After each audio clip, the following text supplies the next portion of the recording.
avec le docteur Laurent Janzer, qui va nous parler de la révision des principales interventions de chirurgie de l'obésité.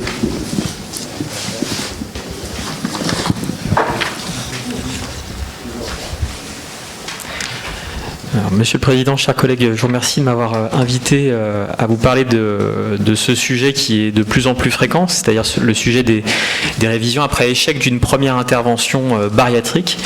Comme l'a dit Andrea, c'est un problème de santé publique car de plus en plus fréquent. Donc comme vous le savez, ça c'est un petit rappel sur l'efficacité et la morbidité des différentes interventions. HS 2009 nous l'avait dit, on ne peut pas comparer les différentes interventions parce que le rapport bénéfice-risque est comparable. C'est-à-dire la plus efficace c'est la plus morbide, la moins efficace c'est la moins morbide. Quoi qu'il en soit, toute intervention bariatrique expose à des échecs qui sont variables en fonction des différentes interventions. 50% pour l'anneau, à moyen terme 40% pour la sleeve, 23% pour le bypass et très faible pour la dérivation biliopancréatique, avec le critère qui était défini, l'échec pour une perte d'excès de poids inférieure à 50%. Cependant, la définition de l'échec, comme on l'a vu, c'est pas une définition, il n'y a pas de définition consensuelle aujourd'hui pour définir l'échec. Ce qui est sûr, c'est qu'elle se définit majoritairement sur le poids à court terme, c'est à 12 à 18 mois. Ce sont les critères de Reynolds. Le succès, c'est une perte d'excès de poids supérieure à 50%, et pour l'échec, c'est soit inférieur à 50% ou inférieur à 25%. Ça dépend des études et des groupes de travail.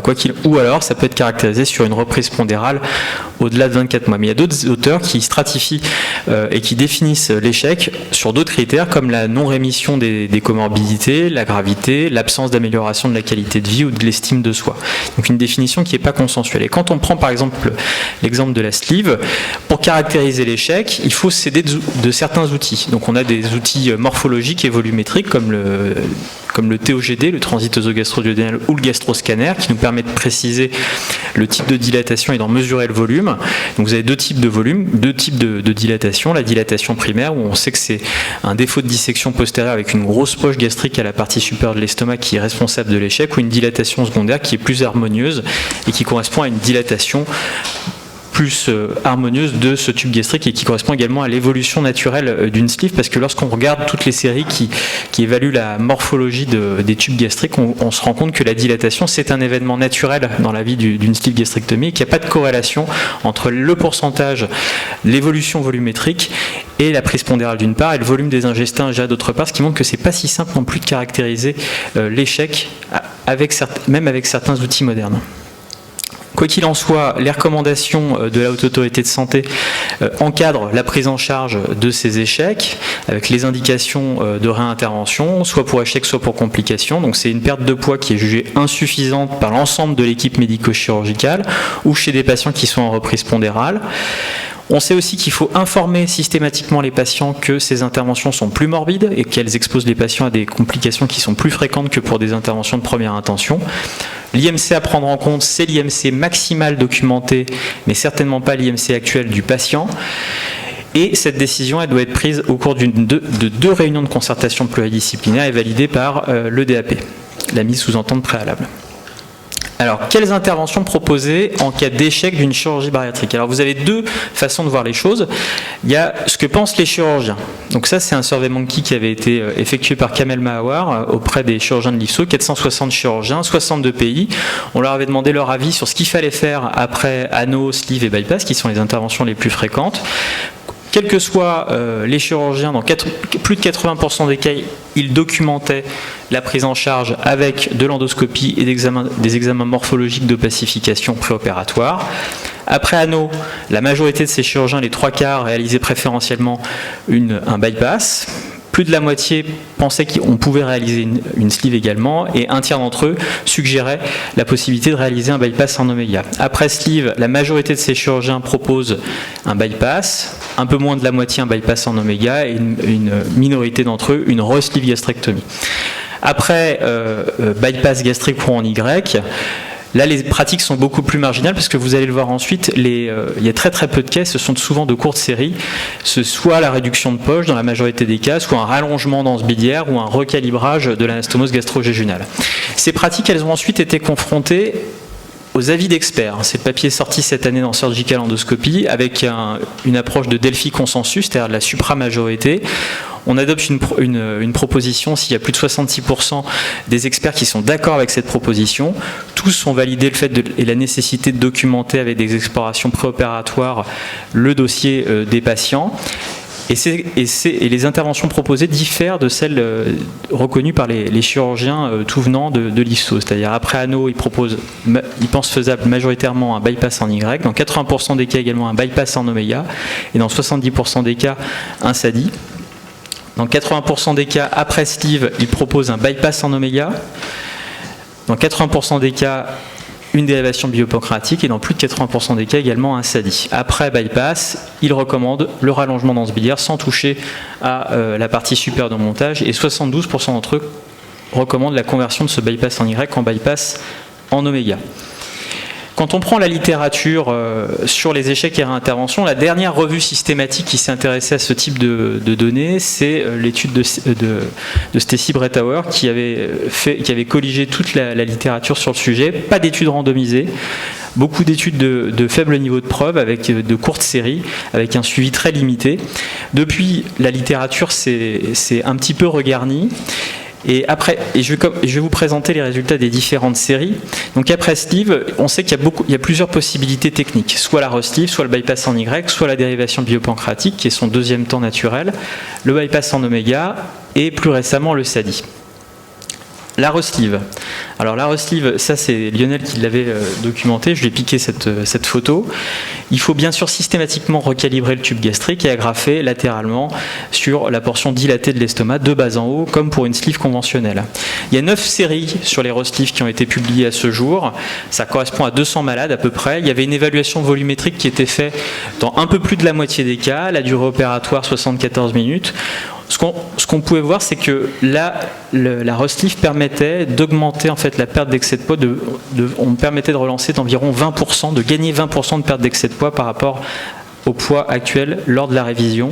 Quoi qu'il en soit, on n'a pas encore les données au long cours puisque le suivi moyen était de 17 mois. Concernant les données de morbidité, on est autour de 10% de morbidité globale, c'est les chiffres de la littérature. En revanche, un taux de fistule qui était un peu plus élevé que dans la littérature, 5,1% contre environ 2% en moyenne, et une mortalité comparable à 0,2%. Les données maintenant des conversions de sleeve en bypass. Là, c'est beaucoup plus difficile parce que dans ces papiers, vous avez un petit peu mélangé comme des pommes et des oranges les conversions pour reflux et les conversions pour inefficacité. Pour gonfler souvent le nombre de patients présentés, c'est 260 malades. Souvent, l'indication n'est pas rapportée dans les différentes études. Et ce qu'on sait, c'est que ce type d'intervention permet d'augmenter la perte d'excès de poids d'environ 30% par rapport au poids au moment de la révision. Donc une intervention qui est efficace, avec une perte de poids qui semble se maintenir avec un suivi quand même qui est de pratiquement de plus de 2 ans. Donc une perte de poids importante et durable avec une morbidité qui semble comparable à celle d'un bypass de première intention. Morbidité globale 15%, c'est environ 20% dans la littérature, et 2% de fistule et 0% de mortalité. Cependant, on a très peu de données spécifiques, comme je vous l'ai dit, aux conversions de sleeve en bypass pour inefficacité. Pour la dérivation bilioppancréatique, vous avez 2 cas de figure dans la littérature. Soit c'était des patients qui étaient programmés pour une stratégie en 2 temps, et ça on sait que les duodénal switch de rattrapage pour les patients qui souvent avaient un risque opératoire élevé, on sait qu'il y a une efficacité comparable à un duodénal switch de première intention. Et cela permet également de diminuer la morbidité cumulée sur le plan chirurgical. Et vous avez le deuxième cas de figure, qui sont les conversions, enfin la réalisation du deuxième temps pour échec d'une sleeve qui a été faite en première intention. Là, il y a un petit peu moins de données. Quoi qu'il en soit, on sait que ça permet d'augmenter la perte d'excès de poids de plus de 40% avec une perte de poids qui est importante et durable, et c'est à peu près une centaine de patients. Concernant la morbidité, elle semble comparable à celle d'un duodénal switch de première intention avec un taux de fistule de 5% et une mortalité de 0,8%. Donc, quoi qu'il en soit, on est toujours sur des chiffres de morbimortalité qui sont plus importants que ceux d'une sleeve ou d'un bypass. Concernant les conversions de sleeve en oméga, là, dans la littérature, on a des chaînes digestives qui varient de 1,50 m à 2 m. On a un peu plus de données avec des données récentes qui sont sorties, notamment la dernière étude de Bandari qui est sortie cette semaine dans SORD. Au total, c'est à peu près 250 malades. Ça permet de relancer une perte de poids avec une augmentation de plus de 40% de perte d'excès de poids à 36 mois, donc une perte de poids qui est importante et durable avec une faible morbidité, 1 à 2% de fistules, pas de mortalité, une morbidité globale élevée, mais en revanche, on n'a pas de données fonctionnelles, notamment sur le reflux dans ce groupe de patients. Concernant le SADI, c'est une technique qui n'est pas recommandée actuellement et qui reste pour l'instant limitée au cadre du PHRC. On calibre avec, il y a plusieurs cas de figure dans la littérature, soit de 34 à 54 French, et on réalise une anastomose duodéno-iléale en post-pylorique terminolatérale sur une anse en oméga en laissant une anse efférente de 150 à 300 cm en fonction des différentes techniques. Ce qu'on sait sur le SADI, c'est que c'est une intervention qui est efficace et peu morbide, avec une perte d'excès de poids à 5 ans qui est au-delà de 90%, au prix d'une morbidité médicale qui est quand même très très faible et des risques qui sont maîtrisés. Concernant les conversions de sleeve en SADI pour inefficacité pondérale, on a des données, mais qui ne dépassent pas 24 mois, avec finalement assez peu de patients pour l'instant. Ce qu'on sait, c'est que ça permet de relancer de façon significative la perte de poids. Vous avez représenté ici la perte d'excès de poids au moment de l'intervention initiale. Elle a permis, là, c'est au moment de la sleeve, et là vous voyez que la perte d'excès de poids est relancée systématiquement pour la quasi-totalité des patients après conversion en SADI. Concernant la morbidité, elle est quand même assez faible, mais on a assez peu de données dans la littérature et sur ces différents papiers, avec des résultats qui sont contradictoires dans les deux études qui comparaient le bypass au SADI. Donc quoi qu'il en soit, après échec d'une sleeve, ça on peut reprendre l'algorithme de Marcus Nedelcu, c'est-à-dire qu'on fait une opacification, on regarde s'il y a une dilatation primaire ou une dilatation secondaire ou l'absence de dilatation, et en fonction de cela, on peut décider. Soit il y avait une malfaçon technique avec une grosse poche gastrique postérieure qui avait été insuffisamment disséquée, c'est la dilatation primaire, on peut proposer une re-sleeve.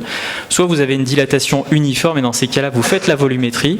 On sait qu'il y a un cutoff qui a été retenu dans la littérature au niveau de 250 cc. Si on a une dilatation importante, on peut proposer une re-sleeve au prix d'une morbidité qui quand même semble supérieure à celle des patients opérés en première intention. Si c'est moins de 250 cc, soit il y a du reflux et dans ces cas-là on propose un bypass en Y, soit il n'y a pas de reflux, dans ces cas-là on peut discuter la dérivation, le bypass en oméga ou le SADI. Donc reprise pondérale après anneau gastrique ajustable, ça ce sont les données qu'Andrea avait présentées. On sait que 60% des patients qui ont eu un anneau à 7 ans ont encore leur anneau, donc il y a 40% qui ne l'ont plus. Et on sait qu'il y a 71% des patients qui à 7 ans auront eu une réintervention après la pose de cet anneau. Et il y a 3 interventions qui ressortent dans la littérature en termes de conversion. Et ce qu'on voit, c'est que le bypass en oméga, il fait à peu près aussi bien, voire même un petit peu mieux que le bypass en Y en cas de réintervention, et certainement plus que la sleeve. Sur cette étude qui avait été publiée cette année dans SORD, c'est à peu près 1200 patients, avec un suivi moyen de 33 mois. En termes de perte d'excès de BMI, il y avait 85% des patients qui étaient considérés en succès, 75% après bypass, avec une différence significative en faveur du bypass en oméga, et 67% seulement après sleeve gastrectomie, au prix d'une morbidité majeure, donc qui implique une réintervention, un geste chirurgical, endoscopique ou radiologique, qui était de 4,7% après bypass en oméga, plus élevé avec 13% dans le bypass en Y, et encore plus dans le groupe sleeve gastrectomie. Et ça, ce sont des données qu'on avait publiées avec l'équipe de Jean Verdier, où on montrait que finalement l'antécédent d'anneau impactait négativement sur la perte de poids en cas de conversion après sleeve gastrectomie. Les patients opérés d'un bypass en oméga après anneau gastrique ajustable ont la même cinétique de perte pondérale que les patients qui ont une perte de poids en première intention, ce qui montre que ça n'obère pas le pronostic pondéral, avec une morbidité qui est comparable qu'on choisisse une stratégie en un temps ou en 2 temps. Les conversions de bypass en Y après anneau, on sait que la perte pondérale, elle est identique à un bypass de première intention, donc pas d'impact négatif de l'antécédent d'anneau si on fait une conversion en bypass en Y.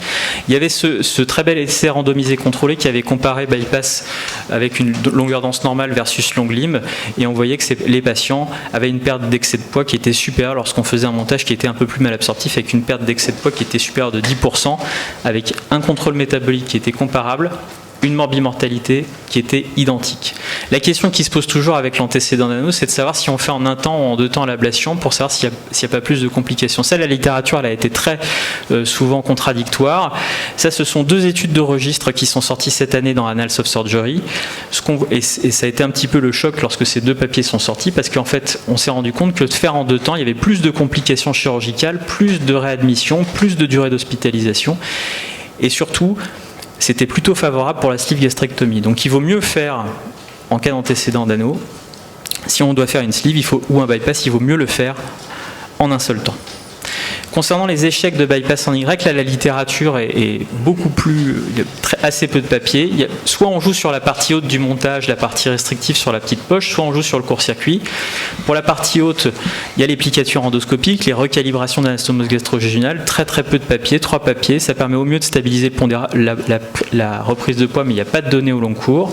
Les retaillages de poche, il y a une morbidité majeure quand même de 30%, ou 30% des patients qui ont été réopérés ou pris en charge par voie endoscopique. Et la pose d'anneau gastrique ajustable ou non ajustable sur la poche, on sait qu'il y a quand même 20% des malades qui vont nécessiter l'ablation pour un bénéfice pondéral qui est quand même assez modéré. Les rallongements d'anse, je terminerai avec ça. Il y a un très beau papier qui est sorti cette année dans SORD qui montre que finalement, rallonger l'anse biliaire, ça ne permet que de gagner des réopérations et des dénutritions et des complications métaboliques au prix d'un bénéfice pondéral qui semble assez modéré. Donc en conclusion, pour ces chirurgies de révision, toute réintervention elle doit être discutée et validée en RCP en lien direct avec le patient parce que le patient doit avoir toutes les cartes en main pour pouvoir décider s'il doit se faire réopérer parce que la morbidité est augmentée. Il faut bien définir l'échec avec l'ensemble des praticiens. Comme vous le voyez, comme vous avez pu le voir, il y a une très grande hétérogénéité dans les critères qui sont choisis pour définir l'échec, les populations étudiées, les patients réopérés, qui ne permet pas aujourd'hui de déterminer en termes de niveau de preuve dure quelle est la meilleure option chirurgicale après échec d'une intervention initiale. Les tendances qu'on observe en termes de rapport bénéfice-risque, c'est que le bypass en oméga, le bypass en Y font un peu mieux que la sleeve en cas d'antécédent d'anneau, et il faut le faire si possible en un seul temps. Après bypass en Y, on ne sait pas. Et après sleeve, l'ensemble des techniques peuvent être réalisées au prix d'une morbidité maîtrisée. Je vous remercie.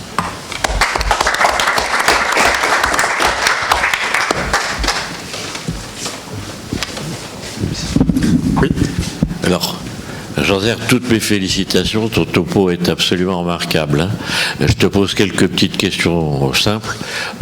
Tu as balancé le rebanding sur les bypass. Oui. En Y, on peut le proposer. Personnellement, je suis tout à fait opposé. 50% de complications et d'échecs. Ouais.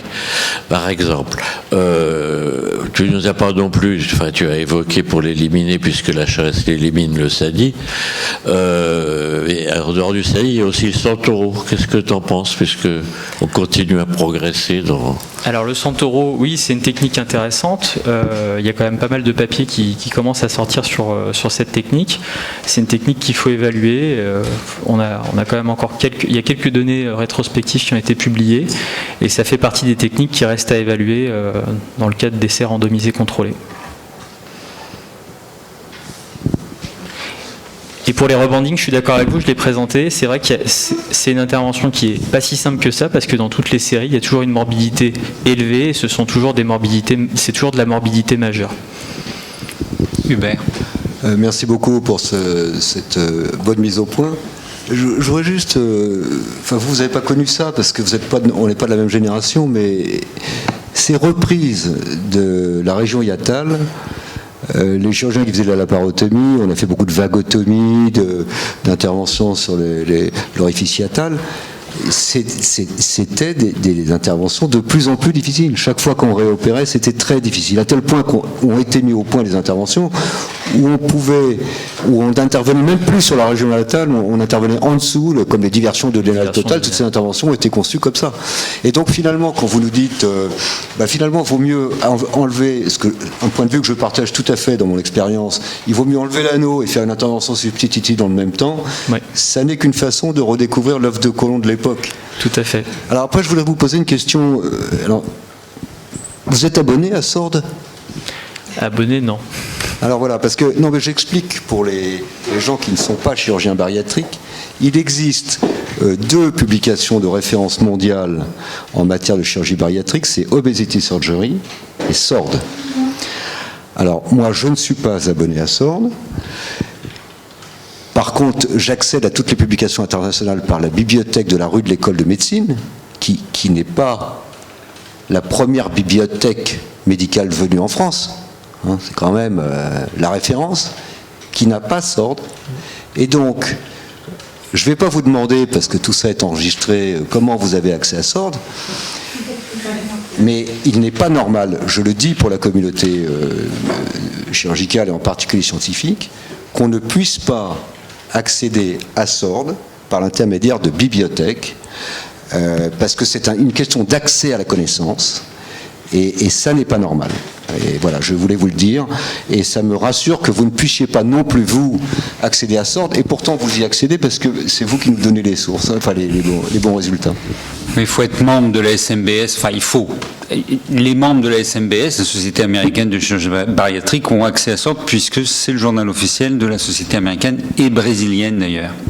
Je dis simplement qu'il n'est pas normal que les bibliothèques universitaires françaises ne puissent pas accéder à ce type de publication. Donc c'est un journal largement aussi bon qu'Obesity Surgery, assez sélectif et donc de qualité. Est-ce qu'il y a d'autres questions ? Moi j'en avais une avant conversion de sleeve en quelque chose. Index barité, imagerie, mais aussi endoscopie systématique ou pas ? Endoscopie systématique. Juste pour revenir sur SOB et l'accès à ces ressources, je crois que c'est un problème de négociation sur les prix d'abonnement qui passent normalement par des bouquets qui sont négociés par les présidents d'universités ou même par des groupements d'intérêt public qui sont à l'origine justement de l'accessibilité.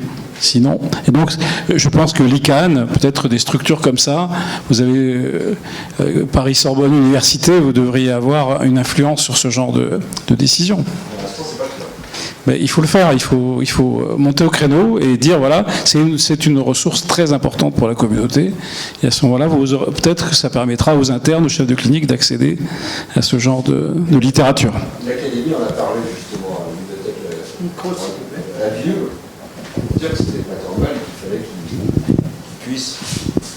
L'Académie de chirurgie est intervenue auprès de la BIUM pour que cette référence puisse être accessible. Pour l'instant, on n'a pas de résultat. D'autres questions ? Pour revenir à ce qu'a dit Hubert Joannet, avez-vous retrouvé des reprises après les interventions d'obésité du début, c'est-à-dire les opérations de Mason par laparotomie, etc. Non, parce qu'en fait, l'intitulé du sujet, c'était les 3 interventions principales. C'est pour ça que je ne me suis pas attaché à développer les conversions pour montage historique comme gastroplastie verticale calibrée ou autre. Les Mason, il n'y en a plus beaucoup en circulation. Disons que l'anneau prend un peu le même chemin, mais les gens qui ont eu un Mason ont pratiquement tous été réopérés. Essentiellement sous la forme d'un bypass gastrique en raison des reflux. Et puis j'avais une autre question. Vous estimez qu'il y a un moment où il faut s'arrêter dans la succession des chirurgies bariatriques? Il y a un moment où vous dites stop, vous faites la panoplie de chirurgie bariatrique éventuellement en cas de reprise pondérale? Alors non, bien évidemment. Et d'ailleurs, ce qu'on observe de plus en plus, et c'est toute la littérature des triples interventions, anneau, sleeve, bypass, c'est que ce sont des patients qui, au final, ne gagnent que la morbidité cumulée des différentes interventions au prix d'un bénéfice pondéral qui est quand même assez mineur. Et c'est vrai qu'on commence à trouver petit à petit des explorations physiopathologiques qui sous-tendent en fait cette résistance à l'amaigrissement aux chirurgies bariatriques itératives et qui montrent bien qu'il y a un moment où il faut s'arrêter. Et de toute façon, c'est une discussion qu'on a systématiquement avec les patients et l'ensemble de l'équipe. Jean-François Lopez. Juste 2 points. Cette discussion, elle existe dans d'autres spécialités. Par exemple, en chirurgie artérielle de l'athérome, il y a ce type de discussion qui se fait chez des patients qui ont été multi-opérés et dont on se demande toujours quand est-ce qu'il faut s'arrêter de les opérer parce qu'on arrive à plus rien. La deuxième chose, c'est qu'aujourd'hui, maintenant, il faut 2 RCP avant d'opérer ces patients. Ouais. Et j'espère que nos collègues bariatriques vont comprendre que cette demande n'est pas seulement un problème de réglementation, mais qu'elle devrait pousser les équipes à plus creuser l'aspect nutritionnel et psychologique de cette repréparation et de ce reconditionnement des malades à une deuxième intervention, parce que on a beau faire tout ce qu'on veut, la première raison d'un succès en chirurgie bariatrique, c'est le comportement alimentaire du malade. Or, malfaçon technique évidente, mais je veux dire, on est là-dedans, et ces 2 RCP, elles sont faites, je l'espère, et elles seront comprises, je l'espère, pour que les équipes s'attachent plus à creuser l'aspect psychologique et nutritionnel. Et je ne suis pas sûr que ça soit compris comme ça. Il y a un peu de ça quand même. J'ai posé la question à la caisse primaire d'assurance maladie du 93. Pourquoi 2 RCP ? Quel est le but de la première ? Quel est le but de la deuxième ? Donc, je vous transmets ce qui m'a été répondu la semaine dernière. La première RCP sert à planifier la prise en charge, à préciser combien de mois ou de séances de nutrition il faut pour le patient, combien de mois de séances il faut pour la prise en charge psychologique, voire l'exercice physique, m'a-t-on dit, ça c'est un peu délicat. D'autre part, il s'agit des patients qui sont de plus en plus âgés, lancer un bilan cardio-respiratoire. Et la deuxième RCP, alors ça je ne sais pas si on va nous imposer qu'il faut qu'elle soit 6 mois plus tard, mais je le crains un peu. La deuxième RCP sert en fait à vérifier que tout a bien été fait. Qu'on ait le certificat d'une diététicienne disant que le patient a été suivi pendant 6 mois, vous voyez. La même chose pour la psychologue, l'apnée du sommeil, avis de l'anesthésiste, etc. Donc c'est ainsi que j'ai appris ce qu'on nous demandait. En fait, le bilan entre le début de la prise en charge et l'intervention, il n'est plus vraiment de 6 mois, il est plus près d'1 an. On trouve en face une situation extraordinaire où on a des patients qui ont des bilans cardio-respiratoires de plus d'1 an et nos anesthésistes nous redemandent de refaire une écho cardiaque et des EFR. Donc voilà ce qui m'a été répondu, les réponses que j'ai eues récemment, et je tenais à vous les rapporter. Oui, je trouve que c'est pas choquant dans la mesure où ça va éviter aussi de lancer dans une nouvelle prise en charge des gens pour lesquels on estime qu'il n'y a pas lieu effectivement de réintervenir, qu'il soit une question d'âge, une question effectivement qu'on en est rendu à la 4e chirurgie de l'obésité. Et je trouve que ça part plutôt d'un bon principe et définir des objectifs clairs pour tout le monde, parce que c'est cruel finalement de laisser partir des gens dans une nouvelle préparation pour laquelle on a généralement le temps. Hein, finalement, on n'est pas très très pressé. Donc pour une fois, je trouve que c'est plutôt une bonne idée. Et Hubert avait une question aussi. Oui, en fait, c'était pas vraiment dans votre sujet, mais qu'est-ce que vous pensez des interventions de chirurgie endoscopique ? On sait qu'il y a des études, il y a quelques études, mais on se dit que quand même, il y a peut-être une place là pour cette chirurgie qui démarre. Alors c'est une question très importante que vous posez. On a toute la littérature de l'anneau, enfin du ballon, depuis plus de 40 ans. Toute la littérature endoscopique qu'on avait repris pour les encyclopédies médico-chirurgicales de Yastro montre qu'on a toujours la même tendance, c'est-à-dire qu'on a à peu près plus de 150 devices qui ont été élaborés pour mimer les effets de la chirurgie bariatrique, en reprenant exactement les mêmes mécanismes de restriction et de malabsorption, même si c'est des concepts qui tendent à être dépassés. À chaque fois, c'est le même écueil, des études de cours avec un follow-up très très court, très peu de patients, souvent avec des conflits d'intérêts associés parce que c'est promu par l'industrie. Et donc on a un niveau de preuve qui est très très bas et qui ne permet pas de définir leur place aujourd'hui dans l'algorithme thérapeutique de la prise en charge chirurgicale de l'obésité. La seule chose qu'on sait, c'est qu'aujourd'hui, la seule place des traitements endoscopiques pour l'instant, c'est la prise en charge des complications. C'est tout. Et c'est très important. Je voulais revenir sur ce que vous aviez suggéré pour les 2 réunions de concertation pluridisciplinaire. Ça s'applique uniquement pour l'échec, mais ça ne s'applique pas pour les complications, notamment les conversions de sleeve pour endobrachiosophage, reflux très invalidant. Là, on n'a pas besoin de ces 2 RCP pour faire la conversion. Tout dépend du département dans lequel on travaille. Moi, mon expert, il m'a demandé pour une conversion de sleeve en bypass pour reflux important, avec un IMC supérieur à... Il me le demande pour tout IMC supérieur à 30, moi.